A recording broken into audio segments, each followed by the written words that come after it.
ಆಗ ಸ್ವಾಮಿಯನ್ನು ಆ ಆಗ ಸ್ವಾಮಿ ಏನಂತ ಹೇಳ್ತಾನೆ ಅಂತಂದ್ರೆ, ಒಬ್ಬರು ಹೊಸದಾಗಿ ಹುಟ್ಟದಿದ್ರೆ ಅವನು ನೀರಿನಿಂದಲೂ ಆತ್ಮದಿಂದಲೂ ಹುಟ್ಟಿದ್ರೆ ಪರಲೋಕ ರಾಜ್ಯಕ್ಕೆ ಸೇರಲಾರನು ಎಂಬುದಾಗಿ ದೇವ್ರು ಏನ್ ಮಾಡ್ತಾನೆ, ಆತನಿಗೆ ಉತ್ತರವನ್ನ ಕೊಡ್ತಾನೆ. ಅವನು ಸುಮಾರು ಯೇಸು ಸ್ವಾಮಿ ಸತ್ತ ನಂತರ ಆ ಸತ್ಯಾಂಶವನ್ನ ಕಲ್ತ್ಕೊಂಡು ಆತನ ಏನ್ ಮಾಡ್ತಾನೆ, ಹಿಂಬಾಲಿಸ್ತಾನೆ. ಕ್ರಿಸ್ತನಲ್ಲಿ ಜೀವಿಸ್ಲಿಕ್ಕೆ ಅಭ್ಯಾಸವನ್ನ ಮಾಡ್ಕೊಳ್ತಾನೆ.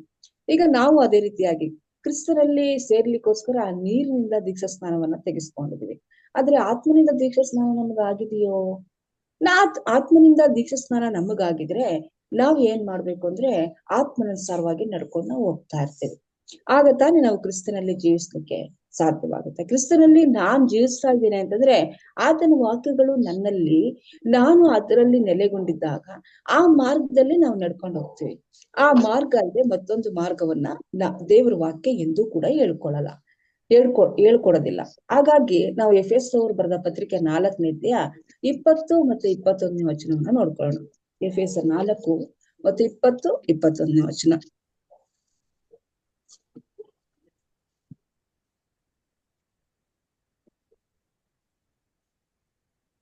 ನೀವಾದರೂ ಕ್ರಿಸ್ತನ ಧರ್ಮವನ್ನು ಅಂಥದ್ದೆಂದು ಕಲಿತುಕೊಳ್ಳಲಿಲ್ಲ, ಆತನನ್ನೇ ಕೇಳಿದಿರಲ್ಲ, ಆತನಲ್ಲಿಯೇ ಉಪದೇಶವನ್ನು ಹೊಂದಿದಿರಲ್ಲ. ಯೇಸುವಿನಲ್ಲಿರುವ ಸತ್ಯೋಪದೇಶವು ಯಾವುದೆಂದರೆ, ಇಲ್ಲಿ ನೀವು ನಿಮ್ಮ ಹಿಂದಿನ ನಡತೆಯನ್ನು ಅನುಸರಿಸದೆ ಪೂರ್ವ ಸ್ವಭಾವವನ್ನು ತೆಗೆದು ಹಾಕಿ ಬಿಡಬೇಕು. ಅದು ಮೋಸಕರವಾದ ದುರಾಶೆಗಳಿಂದ ಕೆಟ್ಟು ಹೋಗುವಂಥದ್ದು. ಇಲ್ಲಿ ದೇವ್ರ ವಾಕ್ಯ ಏನಂತ ಹೇಳುತ್ತೆ ಅಂತಂದ್ರೆ, ನೀವಾದರೂ ಕ್ರಿಸ್ತನ ಧರ್ಮವನ್ನು ಅಂಥದೆಂದು ಕಲಿತುಕೊಳ್ಳಲಿಲ್ಲ. ಎಂಥದೆಂದು ಕಲಿತುಕೊಳ್ಳಲಿಲ್ಲ? ಆತ್ಮನ ಬಿಟ್ಟು ನಡೆಯದು ಎಂಬುದಾಗಿ ನಾವು ಕಲಿತುಕೊಳ್ಳಿಲ್ಲ. ನಾವು ಕ್ರಿಸ್ತನಲ್ಲೇ ಉಪದೇಶವನ್ನ ಹೊಂದಿದೀವಿ. ಏನಂತ? ನೀವು ಆತ್ಮದಿಂದಲೂ ನೀರಿನಿಂದಲೂ ಹುಟ್ಟದಿದ್ದರೆ ದೇವರ ರಾಜ್ಯವನ್ನು ಸೇರಲಾರದು ಎಂಬುದಾಗಿ ಕ್ರಿಸ್ತನಿಂದಲೇ ನಾವೇನ್ ಮಾಡಿದೀವಿ? ಉಪದೇಶವನ್ನ ಹೊಂದಿರೋದ್ರಿಂದ ಕ್ರಿಸ್ತನ ವಾಕ್ಯಗಳು ನಮ್ಮಲ್ಲಿ ನೆಲೆಗೊಂಡಿರುವಂತ ರೀತಿಯಲ್ಲಿ ನಾವು ಜೀವಿಸ್ಬೇಕು. ಮೊದಲನೇದಾಗಿ ನಾನು ಕ್ರಿಸ್ತನಲ್ಲಿ ನೆಲೆಗೊಂಡಿರ್ಬೇಕು. ನಾನು ಕ್ರಿಸ್ತನಲ್ಲಿ ನೆಲೆಗೊಂಡು ನನ್ನನ್ನ ನಾನು ಪರೀಕ್ಷೆ ಮಾಡ್ಕೊಳ್ಬೇಕು. ನನ್ನಲ್ಲಿ ಹಿಂದಿನ ನಡತೆಗಳು ಏನಾದ್ರೂ ಇದಾವ? ಆ ರೀತಿಯಾಗಿ ಹಿಂದಿನ ನಡತೆಗಳು ನನ್ನ ಹತ್ರ ಇದಾವೆ ಅಂತಂದ್ರೆ ನಾವು ಏನ್ ಮಾಡ್ಬೇಕು? ಮತ್ತೆ ಸತ್ಯವೇದವನ್ನ ತಿರುಗಿಸ್ಬೇಕು. ಯಾವ ರೀತಿಯಾಗಿ ಕನ್ನಡಿಯನ್ನ ನಾವು ನೋಡಿದಾಗ ಕನ್ನಡಿಯಲ್ಲಿ ನಮ್ಮ ಪ್ರತಿರೂಪ ಕಂಡಾಗ ನಾವು ಹೇಗಿದ್ದೀವಿ ಅನ್ನೋದಾಗಿ ಕನ್ನಡಿ ತೋರಿಸ್ತದಲ್ಲ, ಅದೇ ರೀತಿಯಾಗಿ ಕ್ರಿಸ್ತನ ಒಂದು ಈ ಧರ್ಮಶಾಸ್ತ್ರ ನಾನ್ ಹೇಗಿದ್ದೇನೆ ಎಂಬುದಾಗಿ ಏನ್ ಮಾಡುತ್ತೆ? ಅದು ನನಗೆ ತೋರಿಸ್ಕೊಡುತ್ತೆ. ಅದಕ್ಕೋಸ್ಕರ ನಾವೇನ್ ಮಾಡ್ಬೇಕಾಗಿದೆ? ಕ್ರಿಸ್ತನ ಉಪದೇಶವನ್ನ ನಾವೇನ್ ಮಾಡ್ಬೇಕಾಗಿದೆ? ನೋಡ್ಬೇಕಾಗಿದೆ, ತಿರುಗಿಸಿ ನೋಡ್ಬೇಕು. ಪ್ರತಿನಿತ್ಯವೂ ಕೂಡ ನಾವೇನ್ ಮಾಡ್ಬೇಕು? ತಿರುಗಿಸಿ ದೇವರ ವಾಕ್ಯವನ್ನ ಹುಡುಕಿ ದೇವ್ರು ಏನ್ ಹೇಳ್ತಾ ಇದ್ದಾನೆ, ಕ್ರಿಸ್ತನಲ್ಲಿ ನಾನು ಜೀವಿಸ್ಬೇಕಾದ್ರೆ ನಾನು ಹೇಗ್ ಇರ್ಬೇಕು ಅನ್ನೋದನ್ನ ನಾವು ಕಲ್ತ್ಕೊಳ್ಬೇಕು. ಲೋಕವನ್ನ ಬಿಡ್ರಿ. ಲೋಕ ಹೇಗಾದ್ರೂ ಇರುತ್ತೆ, ಆದ್ರೆ ನಾವು ಕ್ರಿಸ್ತನಲ್ಲಿ ಜೀವಿಸ್ಬೇಕಾಗಿದೆ. ಕ್ರಿಸ್ತನು 2ನೇ ಸಾರಿ ನಮ್ಮನ್ನ ಕರ್ಕೊಂಡು ಹೋಗ್ಲಿಕ್ಕೆ ಬರ್ತಾನೆ. ಕ್ರಿಸ್ತನು 2ನೇ ಸಾರಿ ನನ್ನನ್ನ ಕರ್ಕೊಂಡು ಹೋಗ್ಲಿಕ್ಕೆ ಬರುವಾಗ, ನಿಮ್ಮನ್ನ ಕರ್ಕೊಂಡು ಬರುವಾಗ ನಾನು ಕ್ರಿಸ್ತನಲ್ಲಿ ಜೀವಿಸಿದ್ರೆ ಮಾತ್ರ ಆತ ನಮ್ಮನ್ನ ಕರ್ಕೊಂಡು ಹೋಗ್ತಾನೆ. ಇಲ್ಲ ಅಂದ್ರೆ ಖಂಡಿತವಾಗ್ಲೂ ಕೂಡ ಈ ಮೋಸ ಎಲ್ಲರ ರೀತಿಯಲ್ಲಿ ನಾವು ಕೂಡ ಮೋಸ ಹೋಗ್ತೀವಿ. ಅದರಿಂದ ಅಡ್ವೆಂಟಿಸ್ಟ್ ಆದಂತ ನಾವು ಇಡೀ ಲೋಕಕ್ಕೆ ಸಂದೇಶವನ್ನ ಕೊಡ್ಬೇಕಾದ್ರೆ ಫಸ್ಟ್ ನಾವು ಕ್ರಿಸ್ತನಲ್ಲಿ ಜೀವಿಸೋದು ಹೇಗೆ ಅನ್ನೋದನ್ನ ಧರ್ಮಶಾಸ್ತ್ರದ ಮುಖಾಂತರವಾಗಿ ನಾವು ಕಲ್ತ್ಕೊಳ್ಬಹುದು. ಎರಡನೇದಾಗಿ ಕೀರ್ತನೆ 16ನೇ ಅಧ್ಯಾಯ 5 ಮತ್ತು 6ನೇ ವಚನವನ್ನ ನೋಡ್ಕೊಳ್ಳೋಣ.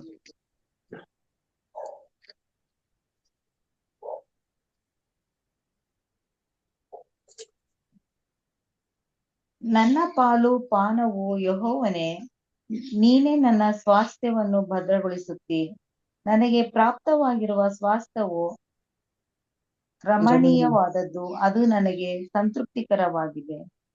ಕ್ರಿಸ್ತನಲ್ಲಿ ಜೀವಿಸುವಂತವ್ರು ಈ ರೀತಿಯಾಗಿರ್ಬೇಕು. ಯಾವುದೇ ರೀತಿಯಾದಂತ ಅಡೆತಡೆಗಳು ನಮ್ಗಿರ್ಬಾರ್ದು. ಲೋಕದ ಆಸ ಪಾಸಗಳು ನಮ್ಮನ್ನ ಎಳೆದುಕೊಂಡು ಹೋಗಿ ಏನ್ ಮಾಡ್ಬಾರ್ದು? ಲೋಕಕ್ಕೆ ನಮ್ಮನ್ನ ತಳ್ಳಬಾರದು. ಅದಕ್ಕೆ ಸ್ವಾಮಿ ಹೇಳ್ತಾನಲ್ಲ, ಲೂಕನು ಬರೆದ ಸುವಾರ್ತೆ 21ನೇ ಅಧ್ಯಾಯ 34ನೇ ವಚನದಲ್ಲಿ, ನೀವು ಲೋಕದವರ ಹಾಗೆ ಜೀವಿಸ್ಬೇಡಿ. ಲೋಕವು ಹಮಲತ್ತಿದೆ, ಅದು ಮತ್ತೆ ಹರಿದೆ, ಆ ರೀತಿಯಾಗಿ ನೀವು ಜೀವಿಸಬಾರದು ಎಂಬುದಾಗಿ ಹೇಳ್ತಾ ಇರುವಾಗ, ನಾವು ಈ ಲೋಕದಲ್ಲಿ ಯೇಸು ಸ್ವಾಮಿಯನ್ನೇ ನಮ್ಮ ಪಾಲು, ನಮ್ಮ ಪಾನವು ಎಂಬುದಾಗಿ ತಿಳ್ಕೊಂಡು ಈ ಲೋಕದಲ್ಲಿ ಎಲ್ಲದಕ್ಕಿಂತ ರಮಣೀಯವಾದವನು ಯೇಸು ಸ್ವಾಮಿ ನನಗೆ. ಆತ ನನ್ಗೆ ರಮಣೀಯನು. ರಮಣೀಯನು ಅಂತ ನಾವ್ ಹೇಳುವಾಗ ಕನ್ನಡದಲ್ಲಿ ಅದಕ್ಕೆ ಪದಗಳೇ ಬೇರೆ ಪದಗಳೇ ಇಲ್ಲ. ಆತ ನಮ್ಗೆ ರಮಣೀಯನಾಗಿದ್ದಾನೆ. ಆತ ನಮ್ಮ ಸ್ವಾಸ್ಥ್ಯವನ್ನ ಭದ್ರಗೊಳಿಸುವವನು ಆತನೇ ಆಗಿರೋದ್ರಿಂದ ಆತನ ಜೊತೆಗೆ ನಾವೇನ್ ಮಾಡ್ಬೇಕು, ಜೀವಿತವನ್ನ ಜೀವಿಸ್ಬೇಕು. ಆತನು ಸರ್ವಶಕ್ತನಾದಂತ ದೇವರು. ಪಾಪಗಳನ್ನ ಮನುಷ್ಯರಾದಂತ ನಾವು ಸಹಿಸ್ಕೊಳ್ಳಿಕ್ಕಾಗಲ್ಲ ಅಂತಾನೆ ಸ್ವಾಮಿ ಆ ಹೊರೆಯನ್ನ ಹೊರ್ಲಿಕ್ಕಾಗಲ್ಲ ಎಂಬುದಾಗಿ ತಾನ್ ಬಂದು ಹೊತ್ತು ನಮ್ಮನ್ನ ಅದರಿಂದ ಬಿಡುಗಡೆ ಮಾಡಿದ್ರಿಂದ ನಾವು ಕ್ರಿಸ್ತನಲ್ಲಿ ನಾವು ಜೀವಿಸುವಂತವರಾಗಿದ್ದರೆ ಮಾತ್ರ ನಾವು ಪರಲೋಕಕ್ಕೆ ಪಾತ್ರರಾಗ್ತೀವಿ. ಮತ್ತೆ ಕೀರ್ತನೆ 1ನೇ ಅಧ್ಯಾಯ 1-3 ವಚನಗಳು ನಮ್ಗೆಲ್ಲ ಸಾಮಾನ್ಯವಾಗಿ ಬಾಯ್ಪಾಠ ಆಗಿರುವಂತ ವಚನಗಳು ಇವು. ಯಾವನು ದುಷ್ಟರ ಆಲೋಚನೆಯಂತೆ ನಡೆಯದೆ, ಪಾಪಾತ್ಮರ ಮಾರ್ಗದಲ್ಲಿ ನಿಂತುಕೊಳ್ಳದೆ, ಧರ್ಮ ನಿಂದಕರೊಡನೆ ಕೂತುಕೊಳ್ಳದೆ, ಯೆಹೋವನ ಧರ್ಮಶಾಸ್ತ್ರದಲ್ಲಿ ಆನಂದ ಪಡುವವನಾಗಿ ಅದನ್ನೇ ಹಗಲಿರುಳು ಧ್ಯಾನಿಸುತ್ತಿರುವನು, ಅವನು ಎಷ್ಟೋ ಧನ್ಯನು. ಅವನು ನೀರಿನ ಕಾಲುವೆಗಳ ಬಳಿಯಲ್ಲಿ ಬೆಳೆತಿರುವ ಮರದ ಹಾಗಿರುವನು. ಅಂಥ ಮರವು ತಕ್ಕ ಕಾಲದಲ್ಲಿ ಫಲ ಕೊಡುತ್ತದಲ್ಲ, ಅದರ ಎಲೆ ಬಾಡುವುದೇ ಇಲ್ಲ. ಅದರಂತೆ ಅವನ ಕಾರ್ಯವೆಲ್ಲವೂ ಸಫಲವಾಗುವುದು. ಇಲ್ಲಿ ನೋಡ್ರಿ, ದೇವ್ರು ಎಷ್ಟು ಚೆನ್ನಾಗಿ ನಮ್ಗೆ ಉಪದೇಶವನ್ನ ಮಾಡ್ತಾ ಇದ್ದಾನೆ ಅಂತಂದ್ರೆ, ಈ ಲೋಕದಲ್ಲಿ ನಾವು ಜೀವಿಸ್ತಾ ಇದ್ದೀವಿ. ಈ ಲೋಕದಲ್ಲಿ ಜೀವಿಸುವಂತ ಸಮಯದಲ್ಲಿ ನಮ್ ಜೊತೆಗೆ ದುರ್ಮಾರ್ಗಿಗಳಿದ್ದಾರೆ, ಪಾಪಾತ್ಮರಿದ್ದಾರೆ, ದುಷ್ಟರಿದ್ದಾರೆ. ಇವರೆಲ್ಲರ ಮಧ್ಯದಲ್ಲಿ ನಾವು ಜೀವಿಸುವಂತ ಸಮಯದಲ್ಲಿ ಸ್ವಾಮಿ ನಮ್ಗೆ ಏನ್ ಮಾಡ್ತಾ ಇದ್ದಾನೆ, ಒಂದು ಉತ್ತಮವಾದಂತ ಮಾರ್ಗದರ್ಶನವನ್ನ ಕೊಡ್ತಾ ಇದ್ದಾನೆ. ಏನಂತ ಕೊಡ್ತಾ ಇದ್ದಾನೆ, ಈ ಲೋಕದಲ್ಲಿ ದುಷ್ಟರಿರೋದ್ರಿಂದ ದುಷ್ಟರ ಆಲೋಚನೆಯಂತೆ ನೀನ್ ನಡಿಬೇಡ, ಪಾಪಾತ್ಮರ ಮಾರ್ಗದಲ್ಲಿ ನೀನ್ ನಿಂತ್ಕೋಬೇಡ, ಧರ್ಮ ನಿಂದಕರೊಡನೆ ನೀನ್ ಕೂತ್ಕೊಳ್ಬೇಡ. ಯಾಕೆ ಈ 3 ಜನಗಳ ಜೊತೆಗೆ ನಾವು ನಿಂತ್ಕೊಳ್ಳಿಲ್ಲ ಅಂತಂದ್ರೆ ನಮ್ಮಲ್ಲಿ ಕ್ರಿಸ್ತನ ವಾಕ್ಯಗಳು ಸಮೃದ್ಧಿ ಆಗಿರ್ತವೆ. ನಾವು ಈ ಲೋಕಕ್ಕೆ ಬೆಳಕಾಗಿರ್ಬೇಕು. ಬೆಳಕಾಗಿರುವಂತ ನಾವೇ, ಬೆಳಕಾಗ್ಬೇಕಾಗಿರುವಂತ ನಾವೇ ಕ್ರಿಸ್ತನನ್ನ ಬಿಟ್ಟು ಈ 3 ಗುಣಗಳನ್ನ ಉಳ್ಳಂತ ಜನರ ಜೊತೆಗೆ ನಾವಿದ್ರೆ ಬೆಳಕನ್ನ ನಾವ್ ಯಾವ ರೀತಿಯಾಗಿ ಲೋಕಕ್ಕೆ ಕೊಡ್ಲಿಕ್ಕಾಗತ್ತೆ, ಯಾವ ರೀತಿಯಾಗಿ ನಾವು ಕ್ರಿಸ್ತನಲ್ಲಿ ಜೀವಿಸ್ಲಿಕ್ಕಾಗತ್ತೆ. ನಿಜವಾಗ್ಲೂ ಈ ರೀತಿಯಾದಂತ ಸ್ನೇಹಿತರ ಜೊತೆಗೆ ನಾವು ಸ್ನೇಹವನ್ನ ಬೆಳೆಸ್ಕೊಂಡ್ರೆ, ದುಷ್ಟರ ಜೊತೆಗೆ ನಾವು ಸ್ನೇಹವನ್ನ ಬೆಳೆಸ್ಕೊಂಡ್ರೆ ನಮ್ ಹೃದಯವನ್ನ ನಿಜವಾಗ್ಲೂ ನಾವು ಕಂಟ್ರೋಲ್ ಇಟ್ಕೊಳ್ಲಿಕ್ ಆಗ್ತೀವ, ಅಥವಾ ದೇವರ ವಶಕ್ಕೆ ಕೊಟ್ಟು ನಮ್ಮನ್ನ ನಮ್ಮಲ್ಲಿ ಜೀವಿಸು ಎಂಬುದಾಗಿ ದೇವ್ರಿಗೆ ನಾವು ಕರೆದು ನಮ್ಮ ಹೃದಯದಲ್ಲಿ ಬಿಟ್ಕೊಳ್ಲಿಕ್ ಆಗತ್ತಾ, ನಾವ್ ಅರ್ಥ ಮಾಡ್ಕೊಳ್ಬೇಕು. ಅದಕ್ಕೆ ಸ್ವಾಮಿ ಹೇಳ್ತಾನೆ, ಈ 3ರ ಸಹವಾಸವನ್ನ ನೀನ್ ಮಾಡ್ಬೇಡ. ಈ 3ರ ಸಹವಾಸವನ್ನ ನೀನ್ ಮಾಡದೇ ಇದ್ದಾಗ ನೀನ್ ಫಲ ಕೊಡ್ತೀಯ. ನೀನೇನ್ ಮಾಡ್ತೀಯ? ಫಲ ಕೊಡ್ತೀಯ. ಆ ಫಲ ಏನಾಗುತ್ತೆ? ಫಲಭರಿತವಾಗಿರ್ತದೆ, ತಕ್ಕ ಕಾಲದಲ್ಲಿ ಫಲ ಕೊಡ್ತದೆ. ಈಗ ನೋಡ್ರಿ, ನಮ್ಗೆನೆ ನೀರಿನ ಕಾಲುವೆಗಳ ಬಳಿಯಲ್ಲಿರುವಂತ ನಮ್ಮ ಕಲಿಯೂರಲ್ಲಿ ಒಂದು ಕಾವೇರಿ ಹೊಳೆ ಹರಿದು ಹೋಗುತ್ತೆ. ಆ ಹೊಳೆ ಹತ್ರಕ್ಕೆ ನಾನು ಹೋಗ್ತಾ ಇರ್ತೀನಿ ಅವಾಗ. ಅದ್ರ ಸೌಂದರ್ಯ ನೋಡ್ಲಿಕ್ಕೆ ಹೋಗ್ತಾ ಇರ್ತೀನಿ. ಅಲ್ಲಿರುವಂತ ಎಲೆಗಳು ಯಾವತ್ತೂ ಕೂಡ ಬಾಡಲ್ಲ. ಆದ್ರೆ ಸಾಮಾನ್ಯವಾಗಿ ನಮ್ಮ ಸುತ್ತಮುತ್ತ ಇರುವಂತ ಗಿಡ ಮರಗಳು ಉದುರಿ ಹೋಗ್ತವೆ. ಯಾಕೆಂದ್ರೆ ಅದಕ್ಕೆ ಬೇಕಾದಷ್ಟು ಜಲವನ್ನ ಆ ನೀರಿನ ಕಾಲುವೆಗಳ ಬಳಿಯಲ್ಲಿ ಮರ ತೆಗೆದುಕೊಂಡು ಬರುತ್ತೆ. ಆದ್ರೆ ಇವಕ್ಕೆ ಬೇಕಾದಷ್ಟು ಜಲ ಸಿಕ್ಕಿರಲ್ಲ. ಅದೇ ರೀತಿಯಾಗಿ ನಾವು ಕೂಡ ಕ್ರಿಸ್ತನಲ್ಲಿ ನಾವು ಆತನ ವಾಕ್ಯಗಳನ್ನ ಅನುಸರಿಸಿ ಆತನ ಒಂದು ಜೀವಿತವನ್ನ ನಮ್ಮ ಜೀವಿತವನ್ನಾಗಿ ಮಾಡ್ಕೊಂಡು ಆತನ ಸ್ವರೂಪಕ್ಕೆ ನಾವು ಬರ್ಲಿಕ್ಕೆ ಪ್ರಯತ್ನ ಪಡುವಂತ ಸಮಯದಲ್ಲಿ ಕ್ರಿಸ್ತನು ಕಾರ್ಯವನ್ನ ಮಾಡ್ತಾನೆ. ಆಗ ದೇವ್ರು ಏನ್ ಮಾಡ್ತಾನೆ, ದೇವರ ಆತ್ಮನು ನಮಗೋಸ್ಕರ ಕಳಿಸಲ್ಪಟ್ಟು ನಮ್ಮನ್ನ ಕ್ರಿಸ್ತನ ಜೀವಿತಕ್ಕನುಸಾರವಾಗಿ ಜೀವಿಸ್ಲಿಕ್ಕೆ ಸಹಾಯವನ್ನ ಮಾಡ್ತಾನೆ. ಇದಿಲ್ಲ ಅಂತಂದ್ರೆ, ಇದು ನಮ್ ಜೀವಿತದಲ್ಲಿ ಆಗ್ತಾ ಇಲ್ಲ ಅಂತಂದ್ರೆ ಖಂಡಿತವಾಗ್ಲೂ ಕೂಡ ಏನಾಗ್ತಾ ಇದೀವಿ ಅಂತಂದ್ರೆ ನಾವು ಬಹಳಷ್ಟು ಕೆಟ್ಟತನಕ್ಕೆ. ದಯವಿಟ್ಟು ಯಾರೋ ವಿಡಿಯೋ ಆಫ್ ಮಾಡ್ಕೊಳ್ರಿ.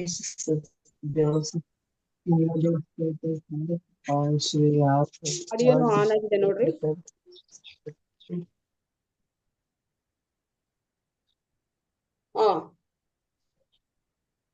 ಹಾಗಾಗಿ ನಾವೇನ್ ಮಾಡ್ಬೇಕಾಗಿದೆ, ಯಾವಾಗ ನಾವು ಕ್ರಿಸ್ತನಲ್ಲಿ ಜೀವಿಸ್ತೀವೋ ಅವಾಗ ಏನಾಗುತ್ತೆ, ಆ ಮರ ತಕ್ಕ ಕಾಲದಲ್ಲಿ ಫಲ ಕೊಡುತ್ತೆ. ನಾವು ಜೀವಿಸ್ತಾನೆ ಇರ್ಬೇಕು. ನಾವು ಕ್ರಿಸ್ತನಲ್ಲಿ ಯಾವಾಗ ಜೀವಿಸ್ಕೊಂಡು ಆತನೊಂದಿಗೆ ಹೆಜ್ಜೆ ಹಾಕೊಂಡು ಹೋಗ್ತಾ ಇರ್ತೀವೋ ಆಗ ದೇವ್ರಿಗೆ ಗೊತ್ತು, ಆ ಒಂದು ತಕ್ಕ ಕಾಲವನ್ನ ಸ್ವಾಮಿ ನೇಮಿಸಿ ಆ ಫಲವನ್ನ ಕೊಡ್ಲಿಕ್ಕೆ ಆತನ ಶಕ್ತನಾಗಿರ್ತಾನೆ. ಅದಕ್ಕೂ ಮೊದ್ಲೇ ನಾವು ಹೋರಾಟವನ್ನ ಮಾಡ್ಲಿಕ್ಕೆ ಹೋಗ್ಬಾರ್ದು. ಅದನ್ನ ನಾವು ಕ್ರಿಸ್ತನಲ್ಲಿ ಜೀವಿಸ್ತಾ ಇರ್ಬೇಕು. ಕ್ರಿಸ್ತನಲ್ಲಿ ಯಾವಾಗ ನಾವು ಜೀವಿಸ್ತಾ ಹೋಗ್ತಾ ಇರ್ತೀವೋ ಆಗ ಆತನು ತನ್ನ ತಕ್ಕ ಕಾಲದಲ್ಲಿ ನಮ್ಗೆ ಉತ್ತರವನ್ನ ಕೊಟ್ಟು ತಕ್ಕ ಕಾಲದಲ್ಲಿ ಪ್ರತಿಫಲ ಸಿಕ್ಕುವಂತೆ ನಮ್ಗೆ ಏನ್ ಮಾಡ್ತಾನೆ, ಮಾಡುವಂತವನಾಗಿರ್ತಾನೆ. ಅದಕ್ಕೆ ಯೆರೆಮೀಯನು ಹೇಳ್ತಾನೆ 17ನೇತೆಯ ಈ 5 ಮತ್ತು 7ನೇ ವಚನ ತನಕ ನಾವು ನೋಡ್ಕೊಳ್ಳೋಣ. ಯೆರೆಮೀಯ 17ನೇತೆಯ 5ರಿಂದ 7.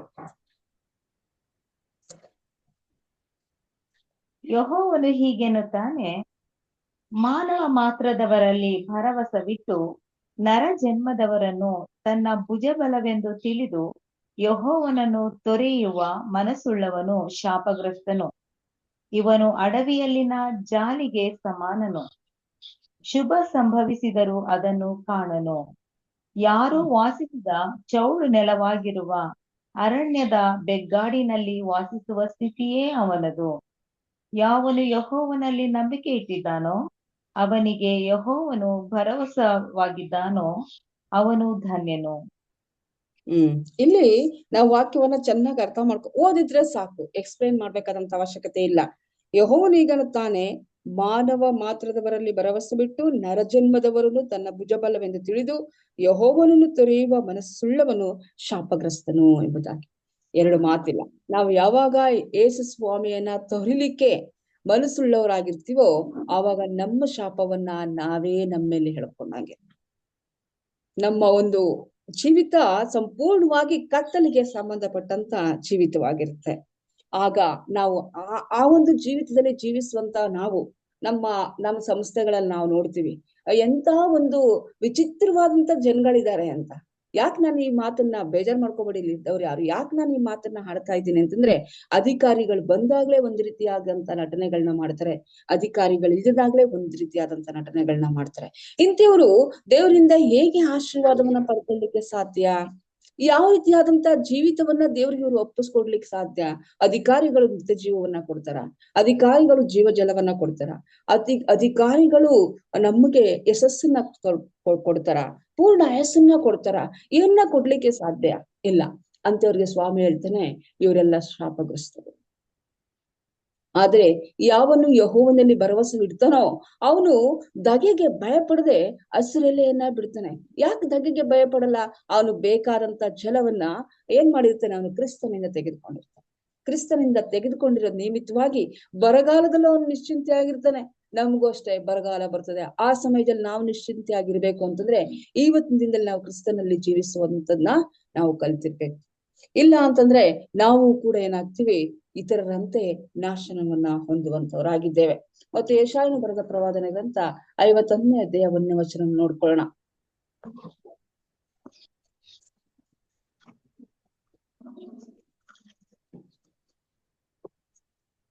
ಸದ್ಧರ್ಮ ನಿರತರಾದ ಯೆಹೋವನ ಭಕ್ತರೇ, ನನ್ನ ಮಾತನ್ನು ಕೇಳಿರಿ. ನೀವು ಯಾವ ಬಂಡೆಯೊಳಗಿಂದ ಒಡೆದು ತೆಗೆಯಲ್ಪಟ್ಟಿರಿ? ಇಲ್ಲಿ ದೇವ್ರ ವಾಕ್ಯ ಏನಂತ ಹೇಳುತ್ತೆ ಅಂತಂದ್ರೆ, ಸಧರ್ಮನಿತರಾದಂತ ಯೆಹೋವನ ಭಕ್ತರೇ ನನ್ನ ಮಾತನ್ನ ಕೇಳಿರಿ. ಸ್ವಾಮಿ ಹೇಳ್ತಾ ಇದ್ದಾನೆ, ನೀವು ಸಧರ್ಮವನ್ನ ಅಂದ್ರೆ ನನ್ನ ಧರ್ಮವನ್ನ ನೀವು ಕೈಗೊಂಡು ನಡೀತಾ ಇದ್ದಾರ ಅಂತಂದ್ರೆ ನನ್ನ ಮಾತನ್ನೇ ನೀವು ಕೇಳ್ಬೇಕು, ನನ್ನ ಮಾತನ್ನೇ ನೀವು ಕೇಳ್ಬೇಕು ಎಂಬುದಾಗಿ ದೇವ್ರ ಏನ್ ಮಾಡಿದಾನೆ? ಅಪ್ಪಣೆಯನ್ನ ಕೊಡ್ತಾ ಇದ್ದಾನೆ, ಆಜ್ಞೆಯನ್ನ ಮಾಡ್ತಾ ಇದ್ದಾನೆ. ಯಾಕೆಂದ್ರೆ ಆತ ನಮ್ಮ ಸೃಷ್ಟಿಕರ್ತ, ಆತ ನಮ್ಮ ನಿರ್ಮಾಣಕ, ಆತನ ಒಂದು ಉಸಿರಿನಿಂದಲೇ ನಾವು ಈ ಲೋಕದಲ್ಲಿ ಜೀವಿಸ್ತಾ ಇದ್ದೀವಿ. ಆತನ ಒಂದ್ ಪಕ್ಷ ಈ ಉಸಿರನ್ನ ಈ ದೇಹದಿಂದ ತೆಗೆದುಬಿಟ್ರೆ ಯಾವ ಅಧಿಕಾರಿನೂ ಕೂಡ ಅಥವಾ ಯಾವ ಲೋಕದ ಅಧಿಕಾರಿನೂ ಕೂಡ ಈ ದೇಹದೊಳಗಡೆ ಉಸಿರನ್ನ ತುಂಬಲಿಕ್ಕೆ ಆಗಲ್ಲ. ಯಾವಾತನು ಉಸಿರನ್ನ ನಮಗೆ ಕೊಟ್ಟಿದಾನೋ, ಯಾವಾತನಿಂದ ನಾವು ಜೀವಿಸ್ತಾ ಇದೀವೋ, ನಮ್ಮ ಪ್ರಾಣ ಯಾರ ಕೈಯಲ್ಲಿದೆಯೋ ಆತನಿಗೆ ನಾವೇನ್ ಮಾಡ್ಬೇಕಾಗಿದೆ? ಆತನ ಮಾತನ್ನ ಕೇಳಿ ಆತನಿಗೆ ವಿಧೇಯರಾಗಿ ಲೋಕದಲ್ಲಿ ನಾವು ಜೀವಿಸಿದಾಗ ನಮ್ಮಲ್ಲಿ ಏನಾಗುತ್ತೆ? ಕ್ರೈಸ್ತತ್ವ ಬೆಳೀತಾ ಹೋಗುತ್ತೆ. ಮತ್ತೆ ಯೋಬನು ಬರೆದ ಪತ್ರಿಕೆ 6ನೇ ಅಧ್ಯಾಯ 10ನೇ ವಚನದ ಕೊನೆಯ ಭಾಗವನ್ನ ಓದೋಣ. 10ನೇ ವಚನದ ಕೊನೆಯ ಭಾಗ.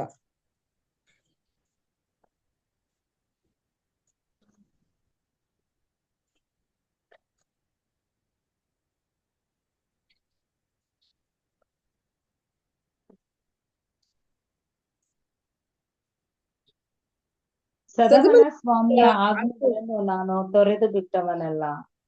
ಇಲ್ಲಿ ಯೋಬನ್ ಏನ್ ಹೇಳ್ತಾನೆ? ಅಂತಹ ಕಷ್ಟ, ಅಂತಹ ಸಂಕಟ, ಅಂತಹ ನೋವು, ಅವನ ಸ್ನೇಹಿತರೆಲ್ಲ ಏನಾಗ್ತಾ ಇದಾರೆ? ಅವನನ್ನ ಕಂಡು ಇವನು ಯೋಬನೇ ಎಂಬುದಾಗಿ 7 ದಿನ ದುಃಖವನ್ನ ಪಟ್ಟಿದ್ದಾರೆ.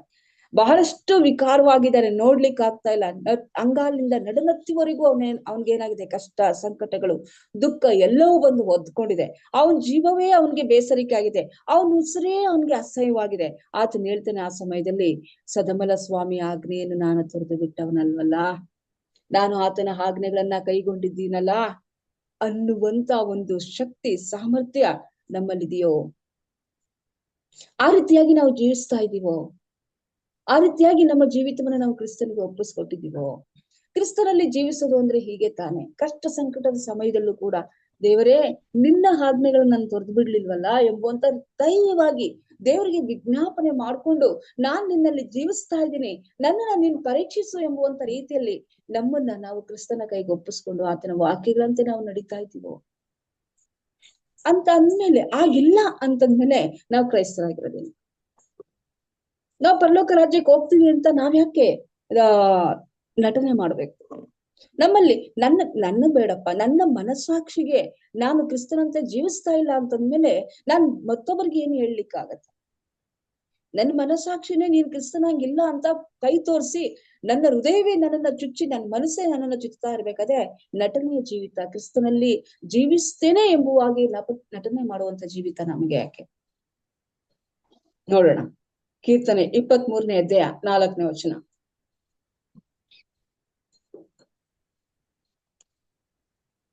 ನಾನು ಕಾರ್ಗತ್ತಲಿನ ಕಣಿವೆಯಲ್ಲಿ ನಡೆಯುವಾಗಲೂ ನೀನು ಹತ್ತಿರವಿರುವುದರಿಂದ ಕೇಡಿಗೆ ಹೆದರೆನು. ನಿನ್ನ ದೊಣ್ಣೆಯೂ ನಿನ್ನ ಕೋಲು ನನಗೆ ಧೈರ್ಯ ಕೊಡುತ್ತವೆ.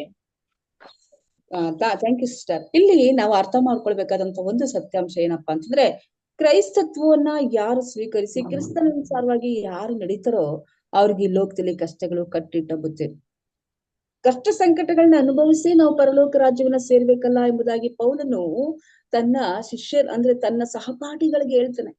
ಅವನನ್ನ ಹೊಡೆದಿರ್ತಾರೆ, ಜಡ್ಜ್ ಹಾಕಿರ್ತಾರೆ, ಗುದ್ದಿರ್ತಾರೆ, ಅವ್ನು ಸತ್ತೋದ್ನ ಎಂಬುದಾಗಿ ತೆಗೆದುಕೊಂಡು ಹೋಗಿ ಎಲ್ಲ ಹಾಕಿರ್ತಾರೆ, ಊರಿಂದ ಹೊರಗಡೆ ಹಾಕಿರ್ತಾರೆ. ಅಂತ ಸಮಯದಲ್ಲಿ ಮತ್ತೆ ಅವನು ತನ್ನನ್ನ ಸುಧಾರಿಸ್ಕೊಂಡು ಆ ಒಂದು ಸಭೆಯವರು ಸಂಪೂರ್ಣವಾಗಿ ನಿರೀಕ್ಷೆ ಇಲ್ದ ಇದ್ದಾರೆ ನನ್ನ ಹೊಡೆತದಿಂದ, ಅದ್ರ ನಿಮಿತ್ತವಾಗಿ ನಾನೇನ್ ಮಾಡ್ಬೇಕು, ಅಲ್ಲಿ ಹೋಗ್ಬೇಕು ಎಂಬುದಾಗಿ ಬಂದು ಮತ್ತೆ ಪೌಲನ ಏನ್ ಮಾಡ್ತಾನೆ, ತನ್ನ ಒಂದು ಸಭೆಯನ್ನ, ತನ್ನ ಸಹೋದರಿಯರನ್ನ ಬಲಪಡಿಸ್ತಾನೆ. ಅದೇ ರೀತಿಯಾಗಿ ದಾವೀದನು ಹೇಳ್ತಾನೆ, ಕಷ್ಟ ಸಂಕಟದ ಸಮಯದಲ್ಲಿ ಕಾರ್ಗತ್ತಲಿನ ಕಣಿವೆಯಲ್ಲಿ ನಾನು ನಡೆದು ಹೋಗ್ತೀನಿ. ಕ್ರೈಸ್ತಿಯ ಜೀವಿತ ಅಂದ್ರೆ ಸುಲಭವಾದಂತ ಜೀವಿತ ಅಲ್ಲ. ಎಷ್ಟೋ ಜನ ಒಪ್ಪಿಟ್ಟಿದ್ದಾರೆ, ಸುಲಭವಾದಂತ ಜೀವಿತ, ನಿಮ್ಗೆ ಅದು ಸಿಗುತ್ತೆ, ಈಗ ಸಿಗುತ್ತೆ, ಹೋಗ್ರಿ ಅಂತ. ಇಲ್ಲ, ಕ್ರೈಸ್ತಿಯ ಜೀವಿತ ಅಂತಂದ್ರೆ ಲೋಕಕ್ಕೆ ವಿರೋಧವಾಗಿ ಜೀವಿಸುವಂತ ಜೀವಿತ. ಅಂತ ಈ ಲೋಕ ಯಾವ್ದನ್ನ ಬೇಡ ಅನ್ನುತ್ತೋ, ಬೇಕು ಅನ್ನುತ್ತೋ ಅದನ್ನ ನಾವು ಬೇಡ ಎಂಬುದಾಗಿ ಜೀವಿಸುವಂತ ಈ ಲೋಕದಲ್ಲಿ ನಾವಿದೀವಿ. ಆಗ ನಮ್ಗೆ ಕಷ್ಟ ಸಂಕಟಗಳು ದೊಡ್ಡ ಒಂದು ಬಂಡೆಯ ಉಪಾಯದಲ್ಲಿ ಬರುವಾಗ ನಾವು ಕ್ರಿಸ್ತನಲ್ಲಿ ದಾವೀದನ ಇಟ್ಕೊಂಡಿದ್ನಲ್ಲ, ಆ ನಂಬಿಕೆಯಿಂದ ನಾವು ಬೆಳೀತಾ ಇದ್ದೀವ? ಕಾರ್ಗತ್ತಲಿನ ಕಣಿವೆಯಲ್ಲಿ ನಾನು ನಡೆಯುವಾಗ ನಿನ್ನ ದೊಣ್ಣೆಯು ನಿನ್ನ ಕೋಲು ನನ್ನ ನಡೆಸ್ತದೆ, ನನ್ಗ ಆ ಧೈರ್ಯ ಇದೆ ಎಂಬುದಾಗಿ ದಾವೀದನು ಹೇಳ್ತಾನಲ್ಲ, ಅದೇ ರೀತಿಯಾದಂತ ಧೈರ್ಯದಿಂದ ನಾವು ಜೀವಿಸುವಾಗ ಮಾತ್ರ ನಾವು ಎರಡನೆಯ ಸಾರಿ ಕ್ರಿಸ್ತನನ್ನ ಮುಖಾಮುಖಿಯಾಗಿ ಸಂಧಿಸ್ಲಿಕ್ಕೆ ಸಾಧ್ಯ. ಇಲ್ಲ ಅಂದ್ರೆ ಬಹಳಷ್ಟು ಕಷ್ಟ ಆಗತ್ತೆ. ನಾವು ಇತರರಂತೆ ನಾವೇನ್ ಮಾಡ್ತೀವಿ, ನಮ್ಮ ಜೀವಿತವನ್ನ ಸಂಪೂರ್ಣವಾಗಿ ನಾವೇ ಸ್ವತಃ ನಮ್ಮ ಕೃತ್ಯಗಳ ನಾವು ಮಾಡಿದಂತ ಕೃತ್ಯಗಳಿಂದ ನಾವೇ ತೆಗೆದುಕೊಂಡೋಗಿ ಬೆಂಕಿಗೆ ಹಾಕ್ತಿವಿ. ನಮ್ಮ ಜೀವಿತ ಎಲ್ಲಿದೆ? ನಾವು ಕ್ರಿಸ್ತನಲ್ಲಿ ಜೀವಿಸ್ತಾ ಇದೀವಿ ಅಂತ ಹೇಳ್ಕೊಂಡು ನಮ್ಮನ್ನ ನಾವು ಮೋಸ ಮಾಡ್ಕೊಂಡು ಮತ್ತೊಬ್ಬರನ್ನ ಮೋಸ ಪಡಿಸ್ತಾ ಇದೀವ? ಒಂದು ವಿಚಾರವನ್ನ ನಾವು ತಿಳ್ಕೊಳ್ಬೇಕು, ಅಡ್ವೆಂಟಿಸ್ಟ್ ಆದಂತ ನಾವೆಲ್ಲರೂ. ಯಾಕೆ ನಾನು ಅಡ್ವೆಂಟಿಸ್ಟ್ ಅಂತ ಹೇಳ್ತೀನಿ? ಫಸ್ಟ್ ಇಡೀ ಲೋಕಕ್ಕೆ ಈ 3 ದೂತರ ಸಂದೇಶವನ್ನ ಕೊಡ್ಬೇಕಾದವ್ರು ನಾವು. ದೇವರು ನಮ್ಮನ್ನ ಕಾವಲುಗಾರನಾಗಿ ಇಟ್ಟಿದ್ದಾನೆ, ಆಜ್ಞೆಗಳನ್ನ ಕಾಯುವಂತ ಕಾವಲುಗಾರರಾಗಿಟ್ಟಿದ್ದಾರೆ. ಅಂಥದ್ರಲ್ಲಿ ನಾವು ಶುದ್ಧರಾಗಿಲ್ಲ ಅಂತಂದ್ರೆ ಮತ್ತೊಬ್ಬರನ್ನ ಹೇಗೆ ನಾವು ಪರಲೋಕ ರಾಜ್ಯಕ್ಕೆ ನಡೆಸಲಿಕ್ಕೆ ಸಾಧ್ಯ? ನಾವು ಅರ್ಥ ಮಾಡ್ಕೊಳ್ಬೇಕು. ನಟನೆಯ ಜೀವಿತ ಅಥವಾ ತಿರಸ್ಕಾರದ ಮನೋಭಾವದ ಜೀವಿತ ನಮಗ್ ಬೇಡ. ಬಹಳಷ್ಟು ಇದರಿಂದ ನನಗೆ ಹಾನಿ. ಅದ್ರ ನಿಮಿತ್ತವಾಗಿ ನಾವು ಕಾರ್ಗತ್ತಲಿನ ಕಣಿವೆಯಲ್ಲಿ ನಡೆಯುವಾಗ್ಲೂ ಯಾವಾಗ ದೇವ್ರು ಹೇಳ್ತಾರಲ್ಲ, ಯೇಸು ಸ್ವಾಮಿ ಹೇಳ್ತಾರಲ್ಲ, ಇಕ್ಕಟ್ಟಿನ ಬಾಗಿಲಲ್ಲಿ ನಡೆದು ಹೋಗ್ರಿ ಅಂತ. ಈ ಕಾರ್ಗತ್ತಲಿನ ಬಾಗಿಲು ಅಂದ್ರೆ ಇಕ್ಕಟ್ಟಿನ ಬಾಗಿಲು. ಕ್ರಿಸ್ತನಲ್ಲಿ ಜೀವಿಸುವವರಾದಂತ ನಾವೆಲ್ಲರೂ ಈ ಇಕ್ಕಟ್ಟಿನ ಬಾಗಿಲಲ್ಲೇ ನಡೆದು ಹೋಗ್ಬೇಕು. ಈ ಕಾರ್ಗತ್ತಲಿನ ಕಣಿವೆಯಲ್ಲೇ ನಾವು ಹಾದು ಹೋಗ್ಬೇಕು. ಆ ಕಾರ್ಗತ್ತಲಿನ ಕಣಿವೆಯಲ್ಲಿ ನಾವು ಹೋಗುವಾಗ ಲೋಕದ ಯಾವುದೇ ರೀತಿಯಾದಂತಹ ಆಸಪಾಸುಗಳು ನಮ್ಮನ್ನ ಹಿಡಿದು ನಮ್ಮನ್ನ ಕೆಡು ಬಿಡೋದಿಲ್ಲ. ಇದನ್ನ ನಾವು ಮನಸ್ಸಿಗೆ ತೆಗೆದುಕೊಳ್ಬೇಕು. ಮತ್ತೆ ಕೀರ್ತನೆ 27ನೇ ಅಧ್ಯಾಯ 4ನೇ ವಚನ.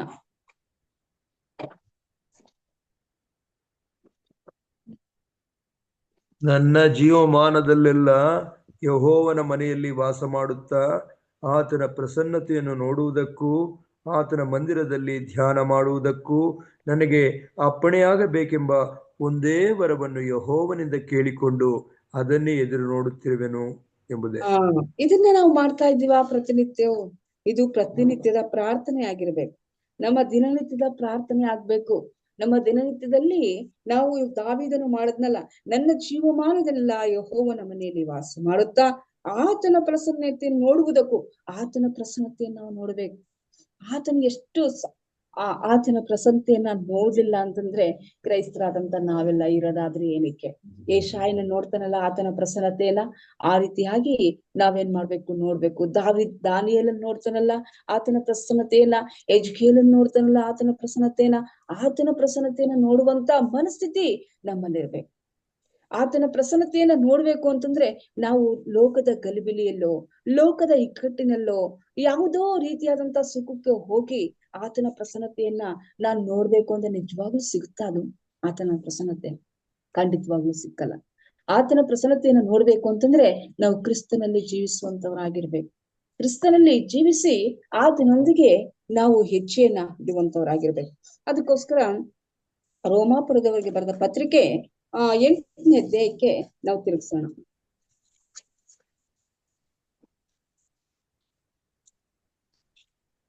8ನೇ ಅಧ್ಯಾಯ, ಒಂದ್ ನಿಮಿಷ. 9ನೇ ಅಧ್ಯಾಯದ ಕೊನೆ ಭಾಗಗಳನ್ನ ಹೋದ್ರಿ. 9ನೇ ಅಧ್ಯಾಯನ ಹೋದ್ರಿ. ಸಾರಿ, 29ನೇ ಅಧ್ಯಾಯ 29 ಅಣ್ಣ. 9:29 8:29 ಅಣ್ಣ. 8:29 ಆದ್ರೆ ಓದ್ತೀನಿ.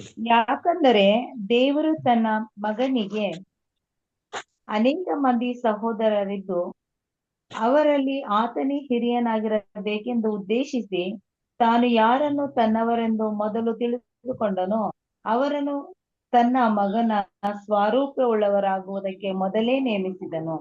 ಸಾಕಮ್ಮ. ಇಲ್ಲಿ ದೇವ್ರು ನಮ್ಮನ್ನ ಕರ್ದಿರೋದ್ ಏನಕ್ಕೆ ಚೆನ್ನಾಗಿ ಹೇಳ್ತಾನೆ ಪೌಲನು. ದೇವರು ನಮ್ಮನ್ನ ಯಾವ ಉದ್ದೇಶದಿಂದ ಕರೆದಿದ್ದಾನೆ? ತನ್ನ ಮಗನ ಸ್ವರೂಪಕ್ಕೆ ನಾವು ಬರ್ಬೇಕು. ಆತನ ಮುಖದರ್ಶನವನ್ನ ನಾವು ಮಾಡ್ಬೇಕು ಅಂತಂದ್ರೆ, ಈ ಲೋಕದಲ್ಲಿ ಆತನ ಪ್ರಸನ್ನತೆಯನ್ನ ನಾವು ಬೇಡ್ಕೊಳ್ಬೇಕು ಅಂದ್ರೆ ನಮ್ಮನ್ನ ಕರೆದಿರುವಂತ ಮುಖ್ಯ ಉದ್ದೇಶ ಈ ಲೋಕವನ್ನ ಸಂಪಾದನೆ ಮಾಡ್ಕೊಳ್ಳಿ ಅಂತಲ್ಲ. ನಮ್ಮನ್ನ ಕರ್ದಿರುವಂತ ಮುಖ್ಯ ಉದ್ದೇಶ ಏನಪ್ಪಾ ಅಂತಂದ್ರೆ, ಮಗನಾದಂತ ಯೇಸು ಕ್ರಿಸ್ತನ ಗುಣಾತಿಶಯಗಳನ್ನ ನಾನು ಬೆಳೆಸ್ಕೊಳ್ಬೇಕು. ಆತನ ಸಾರೂಪಕ್ಕೆ ನಾವು ಬರ್ಬೇಕು. ಅದಕ್ಕೋಸ್ಕರ ಸ್ವಾಮಿ ಏನ್ ಮಾಡಿದಾನೆ? ಕ್ರೈಸ್ತರಾದಂತ ನಮ್ಮನ್ನ ಕರೆದಿದ್ದಾನೆ. ಇದೇ ಪ್ರಾಮುಖ್ಯವಾದದ್ದು. ಇದೇ ಈ ಲೋಕದಲ್ಲಿ ಜೀವಿಸುವಂತ ನಮಗೆ ಪ್ರಥಮ ಪಾಠವಾಗಿರ್ಬೇಕು. ಈ ಪಾಠವಲ್ಲದೆ ಬೇರೆ ಯಾವ್ದನ್ನಾದ್ರೂ ನಾವು ಕಲಿತಾ ಇದೀವಿ ಅಂತಂದ್ರೆ ನಾವು ಪರಲೋಕ ರಾಜ್ಯಕ್ಕೆ ಅನ್ಯರಾಗಿದ್ದೇವೆ. ಪರಲೋಕ ನಂದಲ್ಲ ಅನ್ನೋದನ್ನ ಬಿಟ್ಬಿಡ್ಬೇಕು. ನನ್ನ ಆತ್ಮಕ್ಕೆ ಪ್ರತಿನಿತ್ಯವೂ ಕೂಡ ಈ ಪಾಠವನ್ನ ಕಲಿಸ್ಬೇಕು. ನಿನ್ನನ್ನ ಕರೆದಿರುವಂತದ್ದು ಪ್ರತಿನಿತ್ಯ ನನ್ನನ್ನ ಎದ್ದೇಳಿಸಿದಾಗ, ನೀವು ಎದ್ದಾಗ, ನಾನು ಎದ್ದಾಗ, ವೈಯಕ್ತಿಕವಾಗಿ ನಾನು ಎದ್ದಾಗ ನನ್ನನ್ನ ಕರೆದಿರೋದು ನಿನ್ನ ಮಗನಾದಂತ ಯೇಸು ಕ್ರಿಸ್ತನ ಸಾರೂಪ್ಯಕ್ಕೆ ಬರ್ಮಾಡ್ಲಿಕ್ಕೆ ನನ್ನನ್ನ ಕರೆದಿದೆಯಲ್ಲ ಸ್ವಾಮಿ, ಅದಕ್ಕೆ ನನ್ನನ್ನ ತಯಾರು ಮಾಡೋದು ನೀನು. ಅದಕ್ಕೋಸ್ಕರ ನನ್ನ ನಡೆಸು. ನೀನ್ ಯಾವ ಉದ್ದೇಶಕ್ಕೆ ಕರೆದಿದೆಯೋ ಆ ಉದ್ದೇಶವನ್ನ ನನ್ನಲ್ಲಿ ಪೂರ್ತಿಗೊಳಿಸುವಂತ ನಮ್ಮ ಪ್ರಾರ್ಥನೆ ಇರ್ಲಿಲ್ಲ ಅಂತಂದ್ರೆ ನಮ್ಮ ಜೀವಿತ ವ್ಯರ್ಥವಾಗಿದೆ. ಮತ್ತೆ ಕೀರ್ತನೆ 73ನೇ ಅಧ್ಯಾಯ 25ರಿಂದ 26.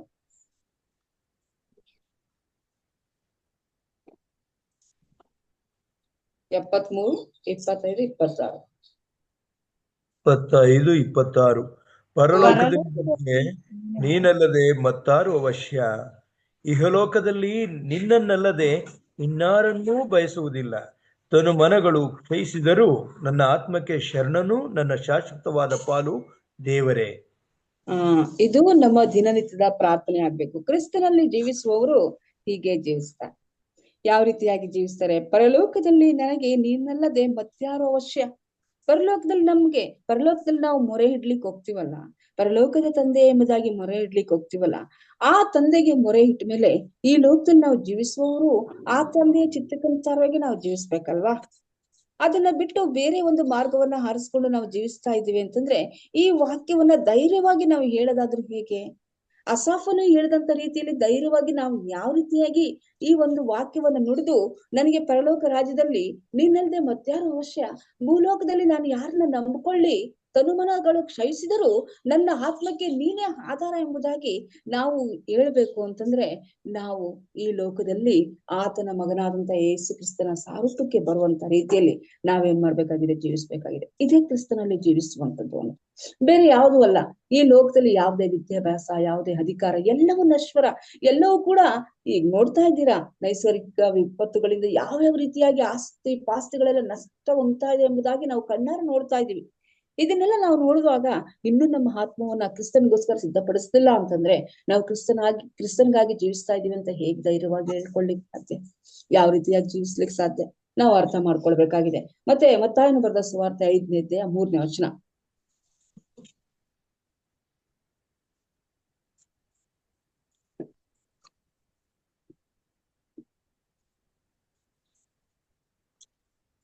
ಐದು ಮೂರು. ಆತ್ಮದಲ್ಲಿ ಬಡವರಾಗಿರುವವರು ಧನ್ಯರು, ಅವರು ಪರಲೋಕ ರಾಜ್ಯವು ಅವರದು. ಇಲ್ಲಿ ದೇವ್ರ ವಾಕ್ಯ ಹೇಳುತ್ತೆ, ಆತ್ಮದಲ್ಲಿ ಬಡವರಾಗಿರುವ ಧನ್ಯರು, ಪರಲೋಕ ರಾಜ್ಯವು ಅವರದು. ಆತ್ಮದಲ್ಲಿ ನಾವು ಬಡವರಾಗಿದ್ದರೆ ಮಾತ್ರ ಪರಲೋಕ ರಾಜ್ಯ. ಆತ್ಮದಲ್ಲಿ ಬಡವರು ಅಂತಂದ್ರೆ ಏನು? ಕ್ರಿಸ್ತನ ಉಪದೇಶವನ್ನ ಕೈಗೊಂಡು ಕ್ರಿಸ್ತನು ಯಾವ ರೀತಿಯಾದಂತ ಮಾರ್ಗವನ್ನ ಅನುಸರಿಸಿ ನಡೆದು ಹೋಗಿದನೋ ಅದೇ ಹೆಜ್ಜೆಯ ಜಾಡಿನಲ್ಲಿ ನಾವು ನಡೆದು ನಮ್ಮ ಆತ್ಮವನ್ನ ಕ್ರಿಸ್ತನ ಮುಂದೆ ಕುಂದಿಸ್ಕೊಂಡು, ಆತನೇ ನಮ್ಗೆ ಜೀವಶ್ವಾಸವನ್ನ ತುಂಬಿದವನು, ಆತನು ನಮ್ಗೆ ಧರ್ಮಶಾಸ್ತ್ರವನ್ನ ಕೊಟ್ಟವನು, ಆತನೇ ಈ ಲೋಕದಲ್ಲಿ ಸೈತಾನ್ಗೆ ವಿರುದ್ಧವಾಗಿ ಹೋರಾಡ್ಲಿಕ್ಕೆ ಬೇಕಾದಂತ ಸರ್ವಾಯುಧಗಳನ್ನ ಕೊಡುವ ಆತನೇ ಎಂಬುದಾಗಿ ಯಾವಾಗ ಆತನ ಮೇಲೆ ಹಾತ್ಕೊಂಡು ಆತನನ್ನೇ ನಾವು ಜೀವಿಸ್ತಿರ್ತೀವಲ್ಲ ಅಂತೇವಲ್ಲ ಸ್ವಾಮಿ ಹೇಳ್ತಾನೆ, ಆತ್ಮದಲ್ಲಿ ಬಡವರಾಗಿರುವವರು ಧನ್ಯರು, ಪರಲೋಕ ರಾಜ್ಯವು ಅವರದು. ನಾವು ಕ್ರೈಸ್ತರಾದಂತ ನಾವು ಆತ್ಮದಲ್ಲಿ ಬಡವರಾಗಿದ್ದೀವ? ನಾವು ಯಾವ ರೀತಿಯಾಗಿ ನಾವು ಜೀವಿಸ್ತಾ ಇದೀವಿ? ನಮ್ ಜೀವಿತ ಹೇಗಿದೆ? ಮತ್ತೊಬ್ಬರನ್ನ ನೋಡ್ಕೊಂಡು ನಾವು ಹಲ್ಕಿಸಿದ್ದೀವಿ. ಮತ್ತೊಬ್ಬರ ಜೀವಿತವನ್ನ ನೋಡ್ಕೊಂಡು ನಾವೇನ್ ಮಾಡ್ತೀವಿ? ತಾತ್ಸಾರ ಮಾಡ್ತೀವಿ. ಯೇಸು ಸ್ವಾಮಿ ಎಂದಾದ್ರೂ ಆ ರೀತಿಯಾಗಿ ಮಾಡಿರೋದನ್ನ ನೋಡಿದೀರಾ? ನಾವು ಓದ್ತೀವಲ್ಲ, ಮತ್ತಾಯನು, ಮಾರ್ಕನು, ಲೂಕನು, ಯೋಹಾನ್ ಬರೆದ ಸುವಾರ್ತೆ, ಯೆಶಾಯನು ಬರೆದ ಪ್ರವಾದನೆ ಗ್ರಂಥ 50, 60, 61ನೇ ವಚನ. ಇದನ್ನೆಲ್ಲ ನಾವು 60ನೇ ಅಧ್ಯಾಯ 60ನೇ ಇದನ್ನೆಲ್ಲ ಓದಿದಾಗ ಅದ್ರಲ್ಲಿ ಯೇಸು ಸ್ವಾಮಿ ಯಾವುದಾದ್ರೂ ಮನುಷ್ಯನ ತಾತ್ಸಾರ ಮಾಡಿಕೊಂಡು ಆತ್ಮಗಳನ್ನ ನೋಯಿಸುವಂತದ್ನೆಲ್ಲಾದ್ರೂ ನಾವು ನೋಡಿದೀವ? ಯಾವ ಆತ್ಮಕ್ಕೂ ಕೂಡ ನೋವಾಗದ ರೀತಿಯಲ್ಲಿ ಸತ್ಯವನ್ನ ಯಾವುದನ್ನು ಕೂಡ ಮುಚ್ಚಿಡದೆ ಆತನು ಎಲ್ಲರನ್ನ ಈ ಲೋಕದಲ್ಲಿ ಯಾವ ರೀತಿಯಾಗಿ ಪ್ರೀತಿಪೂರ್ವಕವಾಗಿ ಕಂಡನು ಆ ರೀತಿಯಾದಂತ ಜೀವಿತವನ್ನ ನಾವು ಜೀವಿಸ್ತಾರೆ ತಾನೆ. ಅದೇ ತಾನೇ ಕ್ರಿಸ್ತನ ಸಾರೂಪ್ಯಕ್ಕೆ ನಾವು ಬರುವಂತದ್ದು. ಕ್ರಿಸ್ತನ ಸ್ವಭಾವ ನಮ್ಮಲ್ಲಿ ಬೆಳೆಸ್ಕೊಳ್ಬೇಕಾದ್ದು ಈ ರೀತಿಯಾದಂತ ಜೀವಿತ ಇದ್ರೆ ತಾನೇ ನಾವು ಬೆಳೆಸ್ಕೊಳ್ಲಿಕ್ಕೆ ಸಾಧ್ಯ. ಆಗ ತಾನೇ ಸ್ವಾಮಿ ಹೇಳ್ತಾನೆ, ಆತ್ಮದಲ್ಲಿ ನೀನ್ ಬಡವನಾಗಿದ್ದೀಯಾ, ನಿನಗೆ ಪರಲೋಕ ರಾಜ್ಯ ಬಾ, ನಿನ್ನ ದಣಿಯ ಸೌಭಾಗ್ಯದಲ್ಲಿ ಸೇರು ಎಂಬುದಾಗಿ ಸ್ವಾಮಿ ನಮ್ಮನ್ನ ಕರೀಲಿಕ್ಕೆ ಸಾಧ್ಯ.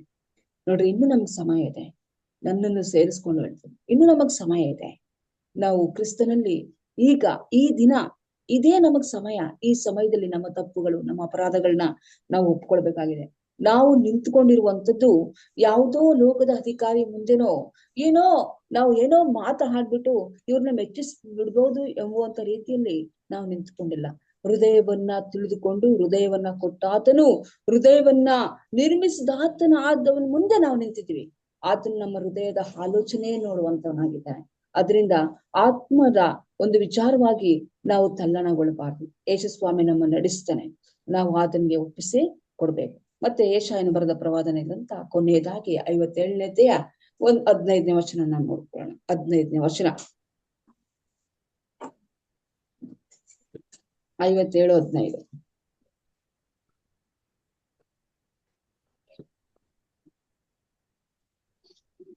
ಸದಾಮಲ್ಲವನೆನಿಸಿಕೊಂಡು ಶಾಶ್ವತ ಲೋಕದಲ್ಲಿ ನಿತ್ಯ ನಿವಾಸಿಯಾದ ಮಹೋನ್ನತನು ಹೀಗನ್ನುತ್ತಾನೆ, ಉನ್ನತ ಲೋಕವೆಂಬ ಪವಿತ್ರಾಲಯದಲ್ಲಿ ವಾಸಿಸುವ ನಾನು ಜಜ್ಜಿ ಹೋದ ದೀನ ಮನದೊಂದಿಗೆ ಇದ್ದುಕೊಂಡು ದೀನನ ಆತ್ಮವನ್ನು ಜಜ್ಜಿ ಹೋದ ಮನಸ್ಸನ್ನು ಉಜ್ಜೀವಿಸುವವನಾಗಿದ್ದೇನೆ.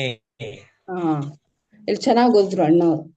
ಹೇಗೆ ಅಂತಂದ್ರೆ, ಸದಮನ ನಿಲ್ಲಿಸಿಕೊಂಡು ಶಾಶ್ವತ ಲೋಕದಲ್ಲಿ ನಿತ್ಯ ನಿವಾಸಿಯಾದ ಮಹೋನ್ನತನು ಹೀಗಂತಾನೆ. ನಿತ್ಯ ನಿವಾಸಿಯಾದಂತ ದೇವರು ಮಹೋನ್ನತನು, ಶಾಶ್ವತ ಲೋಕದಲ್ಲಿ ವಾಸ ಮಾಡುವಂತ ದೇವರು ಏನಂತ ಹೇಳ್ತಾನೆ, ಉನ್ನತ ಲೋಕವೆಂಬ ಪವಿತ್ರದಲ್ಲಿ ವಾಸಿಸುವ ನಾನು ಜಜ್ಜಿ ಹೋದ ದೀನ ಮನದೊಂದಿಗೆ ಇದ್ದುಕೊಂಡು ದೀನನ ಆತ್ಮವನ್ನು ಜಜ್ಜಿ ಹೋದ ಮನಸ್ಸನ್ನು ಉಜ್ಜೀವಿಸುವವನಾಗಿದ್ದೇನೆ ಎಂಬುದಾಗಿ ದೇವರ ವಾಕ್ಯ ಹೇಳುತ್ತೆ. ನಾವು ಜಜ್ಜಿ ಹೋದವರಂತವರಾಗಿರ್ಬೇಕು, ಉಜ್ಜೀವಿಸುವಂತವರಾಗಿರ್ಬೇಕು. ಏನು ಜಜ್ಜಿ ಹೋದವರು? ಈ ನಮ್ಮ ಹೃದಯವನ್ನ ಕ್ರಿಸ್ತನ ಮುಂದೆ ನಾನು ಪಾಪಿ ಎಂಬುದಾಗಿ ಜಜ್ಜಿಕೊಳ್ಬೇಕು. ಆಗ ಆತನು ಅದನ್ನ ಉಜ್ಜೀವಿಸ ಮಾಡುವಂತವನಾಗಿದ್ದಾನೆ. ಮತ್ತೆ 51ನೇ ಕೀರ್ತನೆ ಕೊನೆಯದಾಗಿ ಓದಿ ಮುಗಿಸೋಣ. 51ನೇ ಕೀರ್ತನೆ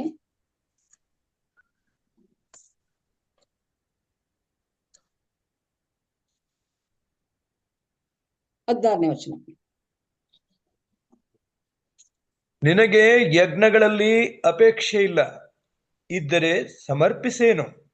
ಸರ್ವಾಂಗ ಹೋಮಗಳಲ್ಲಿ ನಿನಗೆ ಸಂತೋಷವಿಲ್ಲ, ಕುಗ್ಗಿದ ಮನಸ್ಸೇ ದೇವರಿಗೆ ಇಷ್ಟ ಯಜ್ಞ.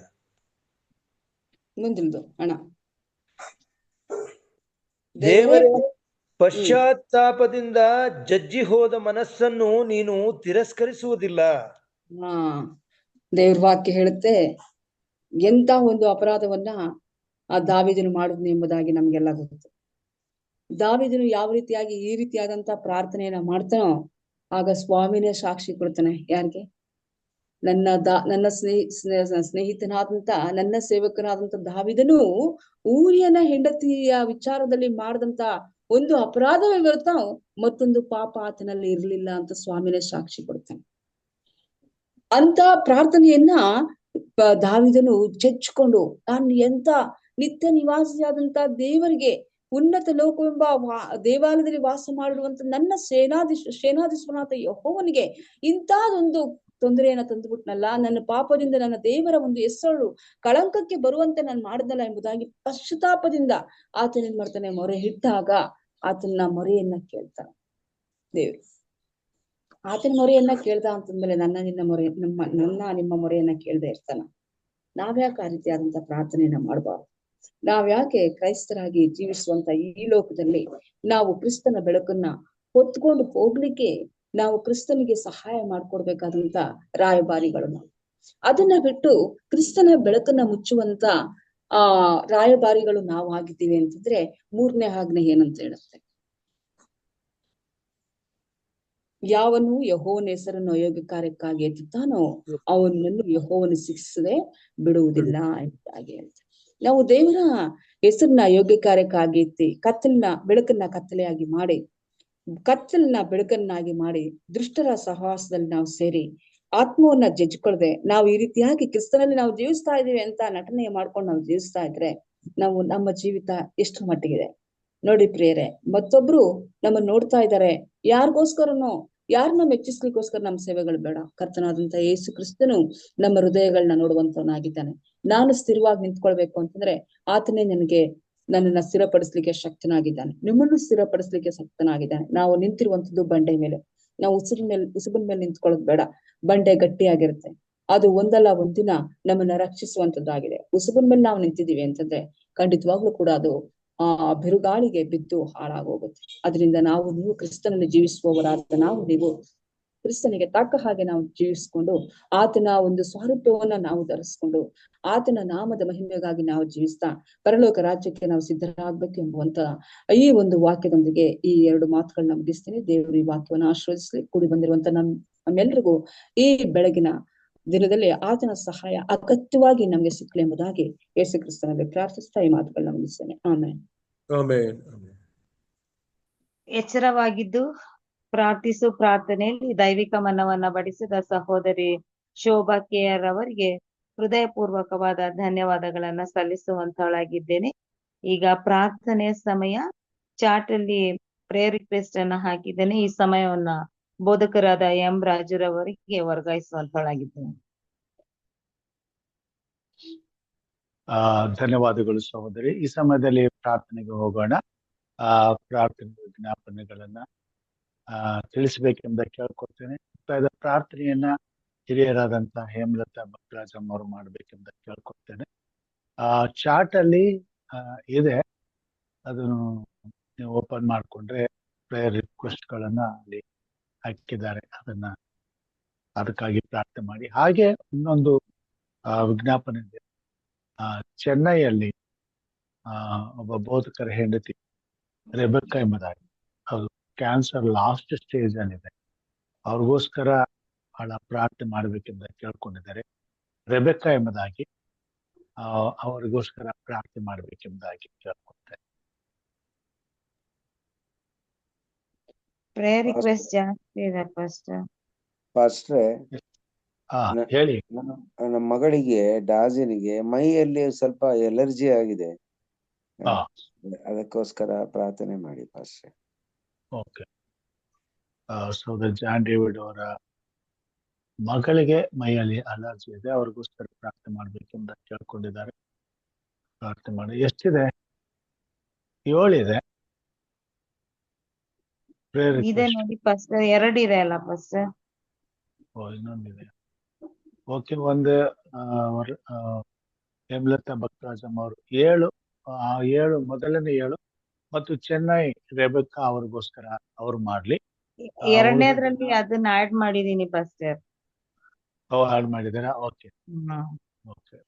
2ನೇದ್ರಲ್ಲಿ 8 ಇದೆ. 2ನೇದ್ರಲ್ಲಿ 8 ಇದೆಯಲ್ಲ ವಿಜ್ಞಾಪನೆಗಳು. ಓಕೆ, ಅದನ್ನ ನಾನ್ ಮಾಡ್ತೇನೆ.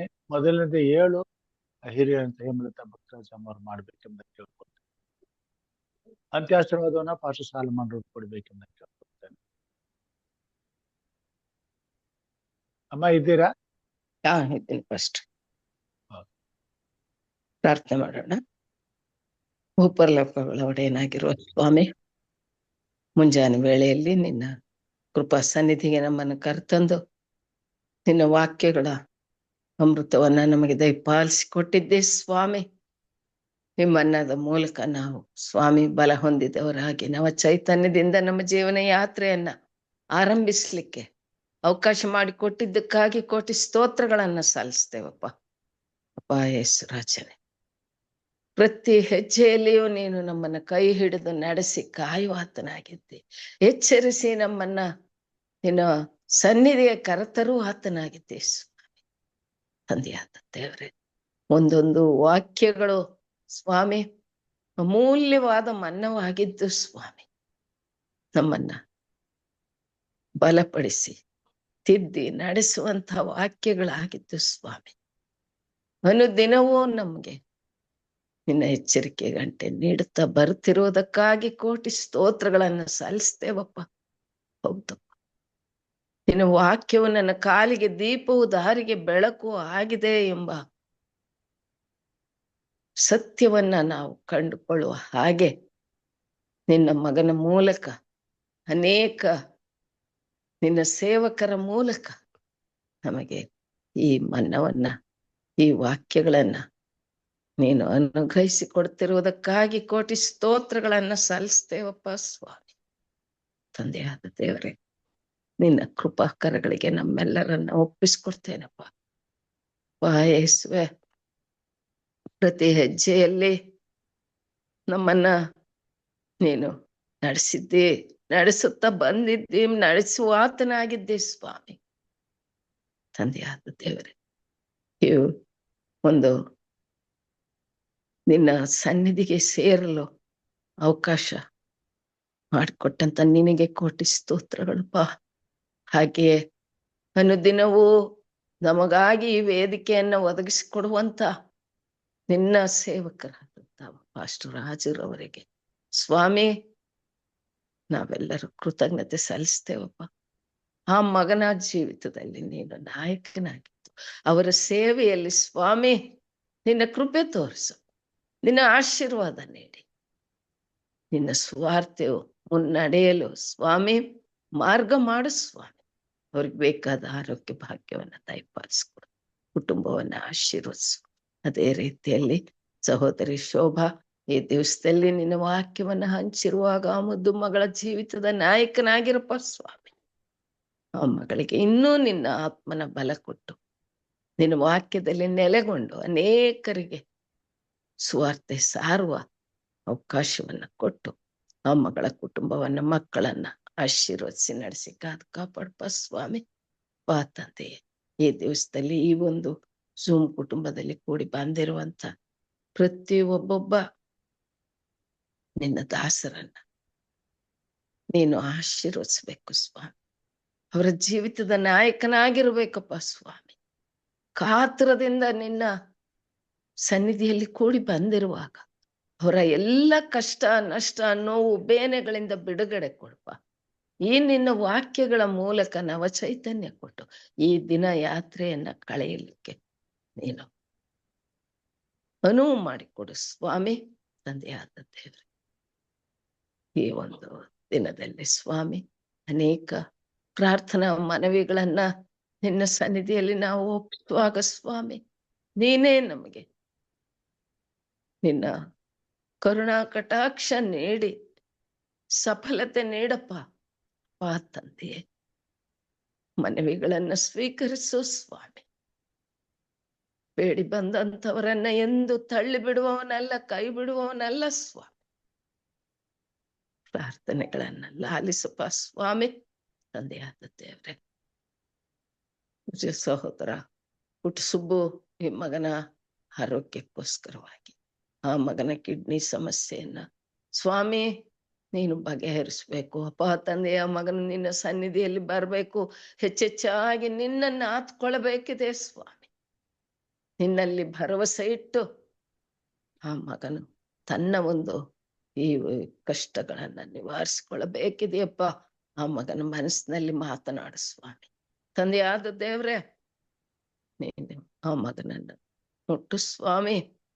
ಆತನ ಶರೀರದ ತೊಂದರೆ, ನೋವುಗಳಿಂದ ಬಿಡುಗಡೆ ಕೊಡು ಸ್ವಾಮಿ. ಹಾಗೆಯಪ್ಪ ತಂದೆಯೇ, ಸಾಮುವೇಲ್ ಡಿ ಈ ಮಗನ ಆರೋಗ್ಯಕ್ಕೋಸ್ಕರ ಬೇಡ್ಕೊಳ್ತೇನಪ್ಪ ಸ್ವಾಮಿ.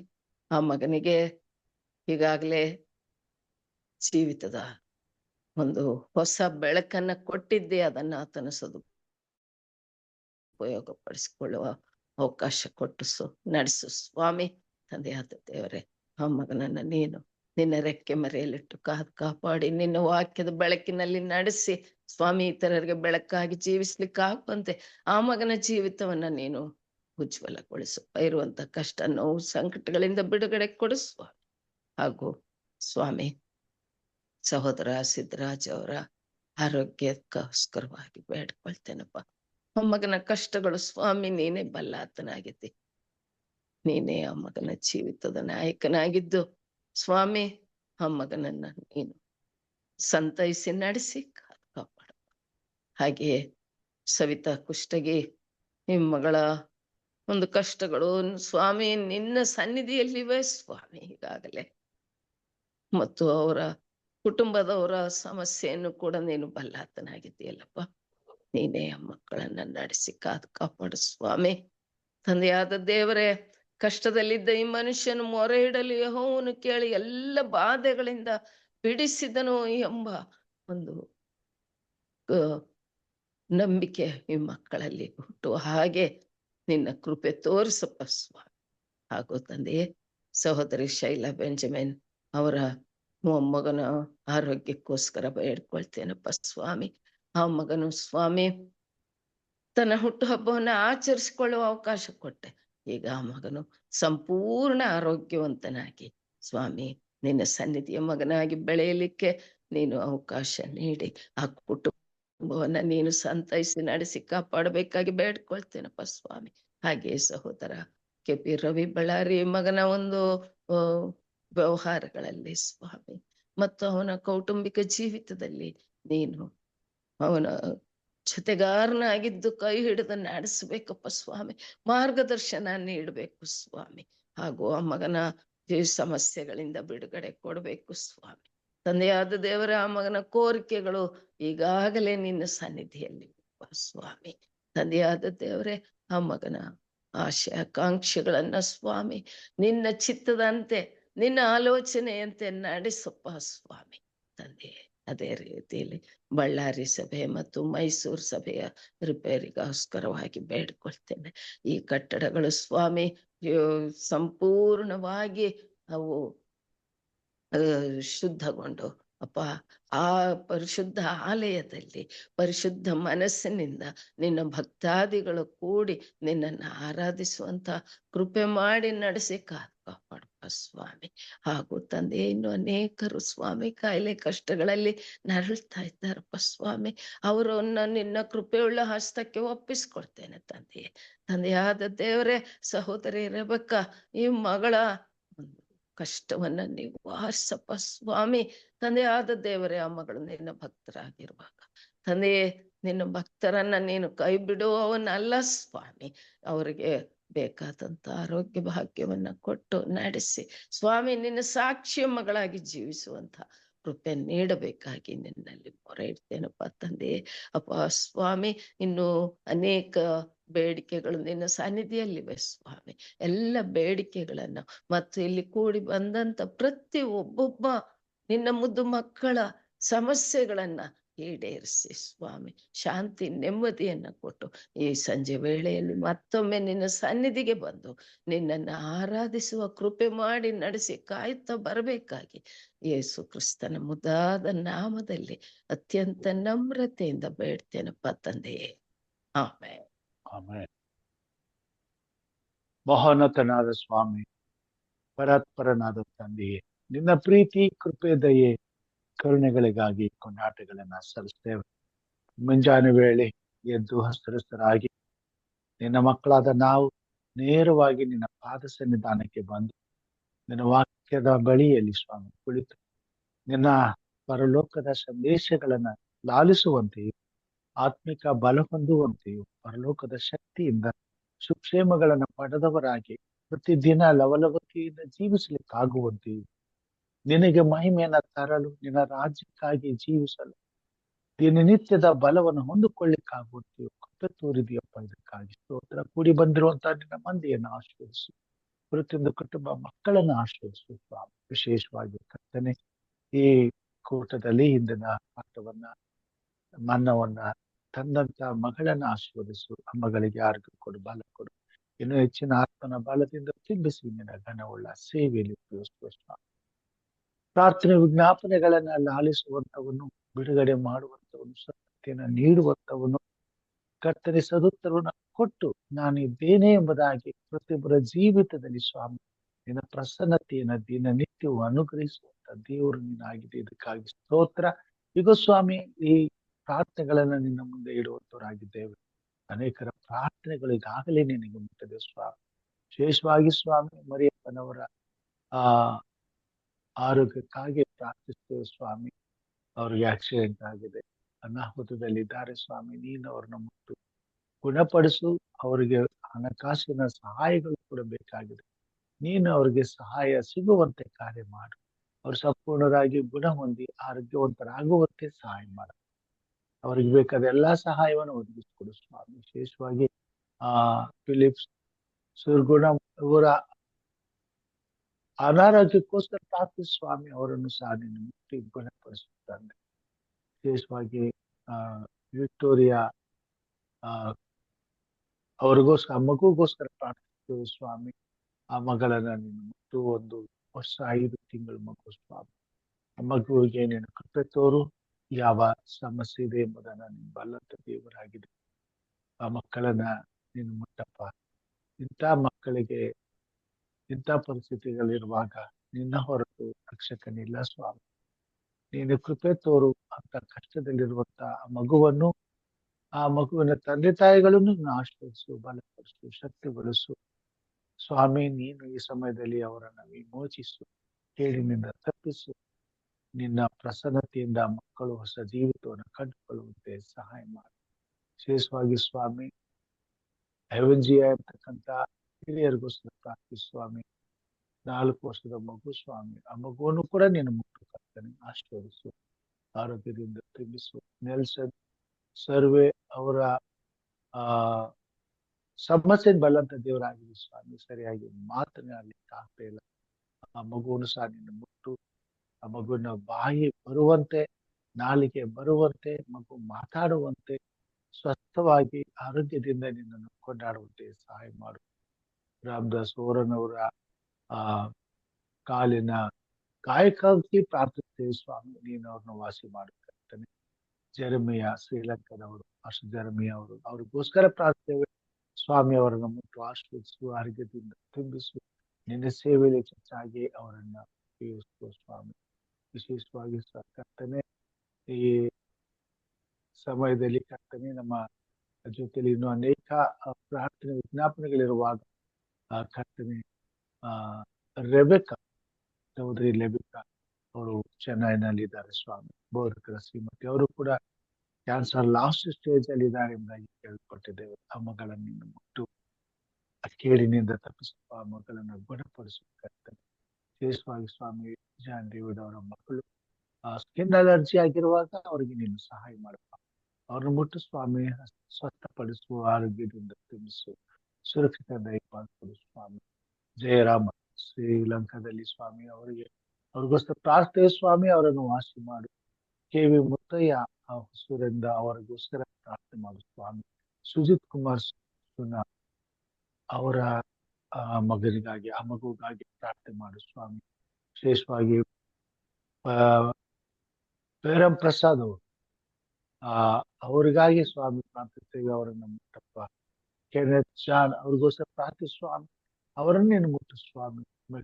ಕಾರ್ತಿಕ್ ಕುಮಾರ್ಗೋಸ್ಕರ ಪ್ರಾರ್ಥಿಸ್ತೇವೆ ಸ್ವಾಮಿ. ಮಾಸ್ಟರ್ ಕಾರ್ತಿಕ್ ಕುಮಾರ್ಗೋಸ್ಕರ ಸ್ವಾಮಿ ಅವರನ್ನು ಮುಟ್ಟು ಸ್ವಾಮಿ, ಅವರನ್ನು ಗುಣಪಡಿಸು. ವಿಶೇಷವಾಗಿ ಸ್ವಾಮಿ ಚರ್ಚಲ್ ನೇಪಾಳಿಂದ ಸ್ವಾಮಿ, ಅವರನ್ನೇ ಮುಟ್ಟು ಸ್ವಾಮಿ, ಆರೋಗ್ಯದಿಂದ ತುಂಬಿಸಬೇಕು. ಅವರಿಗೆ ಸ್ವಸ್ಥತೆಯನ್ನು ಕೊಟ್ಟ ಎಣಿಸಿ ಕೇಡಿನಿಂದ ತಪ್ಪಿಸಿ ಕಾಪಾಡು. ವಿಶೇಷವಾಗಿ ಸ್ವಾಮಿ ಈ ಸಮಯದಲ್ಲಿ ಕರ್ತನೆ ಏಳರ ಮಣಿಯವರ ಕಾಲನ್ನ ನೀನು ಸ್ವಸ್ಥಪಡಿಸಬೇಕಾಗಿ ಸ್ತೋತ್ರ. ಅವರಿಗೆ ಸರ್ಜರಿ ಆಗುವಂತೆ ಸಹಾಯ ಮಾಡಬೇಕಾಗಿ ಸ್ತೋತ್ರ. ಅವ್ರು ಗುಣವಾಗುವಂತೆ ತೋರ್ದಿದ್ದಕ್ಕಾಗಿ ಸ್ತೋತ್ರ. ಅವರು ಸಂಪೂರ್ಣ ಸ್ವಸ್ಥರಾಗಿ ಹೆಚ್ಚಿನ ಆತ್ಮೀಯ ಬೆಳವಣಿಗೆಯಲ್ಲಿ, ಆಶೀರ್ವಾದಗಳಲ್ಲಿ ಅವರು ಅಭಿವೃದ್ಧಿ ಹೊಂದುವಂತೆ ಸಹಾಯ ಮಾಡ್ತಾರೆ. ಊಟದಲ್ಲಿ ಭಾಗವಹಿಸುವಂತೆ ಎಲ್ಲರನ್ನ ಈ ಪ್ರಾರ್ಥನೆ ವಿಜ್ಞಾಪನೆಗಳನ್ನ ಸ್ವಾಪ್ತೇನೆ ಸ್ವಾಮಿ. ನಮ್ಮ ಒಂದೊಂದು ಕುಟುಂಬವನ್ನು ನೀನು ಆಶೀರ್ವಾದ ಮಾಡು. ಕೊಟ್ಟಂತ ಮಕ್ಕಳನ್ನ ಆಶೀರ್ವದಿಸು, ಮಾಡುವಂತ ಕೆಲಸ ಕಾರ್ಯಗಳನ್ನ ಆಶೀರ್ವದಿಸು. ನಿನ್ನ ವಾಕ್ಯದ ಬಳಿಯಲ್ಲಿ ದಿನನಿತ್ಯ ಬೆಳೆಯುವಾಗ ನಿನ್ನ ವಾಕ್ಯವು ನಮ್ಮ ಹೃದಯದಲ್ಲಿ ಸ್ವಾಮಿ ಬಿತ್ತಲ್ಪಟ್ಟು ಅದು ಕರ್ತನೆ ಮೊಳಕೆ ಹೊಡೆದು ಗಿಡವಾಗಿ ಮರವಾಗಿ ಈ ಭೂಮಿ ಮೇಲೆ ಪವಿತ್ರಾತ್ಮನ 9 ಫಲಗಳನ್ನ ಸ್ವಾಮಿ ಬೆಳಕಾಗಿ ಮಾದರಿಯಾಗಿ ಅನೇಕರಿಗೆ ಸಿಗುವ ಹಾಗೆ ಕಾರ್ಯ ಮಾಡು. ನಮ್ಮನ್ನು ಉಪಯೋಗಿಸುವ ಮಹಿಮೆ ಹೊಂದು ಈ ದಿನಕ್ಕಾಗಿ ಸ್ತೋತ್ರ. ಈ ದಿನದಲ್ಲಿ ನಿನ್ನ ಮಕ್ಕಳಾದ ನಮ್ಮೆಲ್ಲರನ್ನ ಆಶೀರ್ವದಿಸು ಸ್ವಾಮಿ. ಎಲ್ಲರಿಗೂ ಆರೋಗ್ಯ ಕ್ಷೇಮಗಳನ್ನು ಕೊಡು.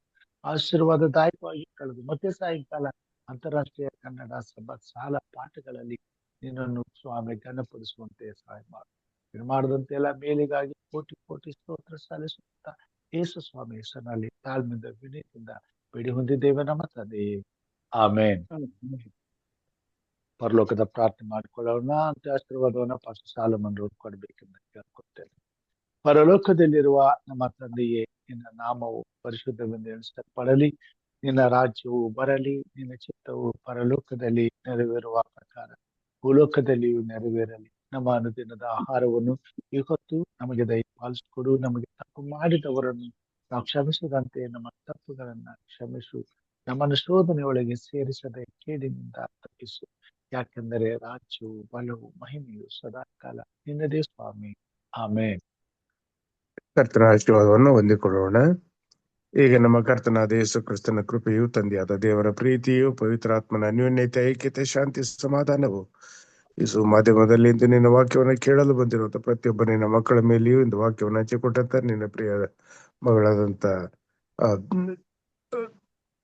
ಶೋಭಾ ಅವರ ಮೇಲೆಯೂ ಹಾಗೂ ಸ್ವಾಮಿ ನಿನ್ನ ಪಾದಡಿಯಲ್ಲಿ ಸಲ್ಲಿಸಿರುವ ಪ್ರತಿಯೊಂದು ವಿಜ್ಞಾಪನೆಗಳ ಮೇಲೆಯೂ ಹಾಗೂ ಪ್ರತಿಯೊಂದು ಸಮಸ್ಯೆಯನ್ನ ತೋಡಿಕೊಂಡು ನಿಮ್ಮ ಪಾದಡಿಯಲ್ಲಿ ಬಂದಿರತಕ್ಕಂತ ಪ್ರತಿಯೊಂದು ವಿಜ್ಞಾಪನೆಯನ್ನ ನೀನು ಆಶೀರ್ವದಿಸಿ ನಿನ್ನ ಹೇಳುವಂತ ಆಶೀರ್ವಾದ ನಮ್ಮೆಲ್ಲರ ಮೇಲೆ ಇಂದು ಎಂದೆಂದು ನಿತ್ಯ ನಿರಂತರಕ್ಕೂ ನೆಲೆಯಾಗಿರಲಿ ಸ್ವಾಮಿ. ಆಮೇನ್. ಆಮೇನ್. ಎಚ್ಚರವಾಗಿದ್ದು ಪ್ರಾರ್ಥಿಸು ಪ್ರಾರ್ಥನೆಯಲ್ಲಿ ದೈವಿಕ ಮನವನ್ನ ಬಡಿಸಿದ ಸಹೋದರಿ ಶೋಭರವರಿಗೂ ಹಾಗೂ ಆರಂಭದ ಹಾಗೂ ಮುಕ್ತಾಯದ ಪ್ರಾರ್ಥನೆಯನ್ನ ಮಾಡಿದಂತಹ ಬೋಧಕರಿಗೂ ಹಾಗೂ ಹಿರಿಕರಿಗೂ ಕುಟುಂಬದಲ್ಲಿ ಕೂಡಿ ಬಂದಂತ ತಮ್ಮೆಲ್ಲರಿಗೂ ಪ್ರೀತಿಪೂರ್ವಕವಾಗಿ ವಂದನೆಗಳನ್ನ ಸಲ್ಲಿಸ್ತೇನೆ. ಮತ್ತೆ ನಾವು ಸಾಯಂಕಾಲದಲ್ಲಿ ಕನ್ನಡ ಅಂತಾರಾಷ್ಟ್ರೀಯ ಸಭಾ ಶಾಲೆಯಲ್ಲಿ ಒಟ್ಟಾಗಿ ಕೂಡಿ ಬರುವ ಎಲ್ಲರಿಗೂ ಬೆಳಗಿನ ಶುಭೋದಯಗಳು. Thank you. Thank you. Thank you pastor. Thank you. ಧನ್ಯವಾದ ಬೋಧಕರೇ. ಶುಭೋದಯ.